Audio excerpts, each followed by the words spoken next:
क्या आपने कभी सुना है कि जगन्नाथ जी ने हनुमान जी को बांध दिया था? पर क्यों? हनुमान जी तो राम भक्त और सबसे शक्तिशाली देवताओं में से एक है। आखिर जगन्नाथ जी को ऐसा क्यों करना पड़ा? इस कहानी में छुपा है भक्ति, शक्ति और एक बड़ा रहस्य। तो चलिए शुरू करते हैं आज की कहानी। बहुत समय पहले की बात है जब पुरी में जगन्नाथ जी का मंदिर बना और वहां जगन्नाथ जी, बलभद्र जी और सुभद्रा जी विराजमान हुए। मंदिर के पास ही समुद्र था और समुद्र की लहरों की आवाज मंदिर तक आती रहती थी।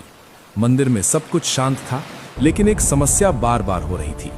रात के समय मंदिर के पास बहुत तेज आंधी और तूफान आता था। समुद्र की लहरों की आवाज इतनी तेज होती कि मंदिर के अंदर शांति नहीं रह पाती थी।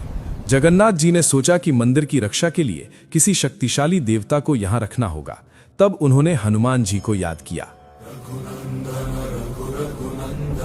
हनुमान जी तुरंत प्रकट हो गए और बोले, प्रभु, आपने मुझे याद किया? जगन्नाथ जी बोले, हनुमान, इस मंदिर और इस नगरी की रक्षा तुम्हें करनी होगी। समुद्र की लहरों और तूफान को यहां आने से रोकना होगा। हनुमान जी ने हाथ जोड़कर कहा, प्रभु, ये तो मेरे लिए गर्व की बात है। मैं तुरंत ये काम शुरू करता हूं। हनुमान जी समुद्र के पास बैठ गए और अपनी शक्ति से लहरों को रोकने लगे। जब भी तूफान आता, हनुमान जी उसे वापस भेज देते। सब कुछ ठीक चल रहा था, लेकिन एक दिन कुछ अजीब हुआ। हनुमान जी को राम जी की याद आई। वो राम नाम जपते जपते इतने मग्न हो गए कि अपना काम छोड़कर राम जी के दर्शन के लिए चल पड़े। जब हनुमान जी वहां से गए, तब समुद्र की लहरों को रोकने वाला कोई नहीं था।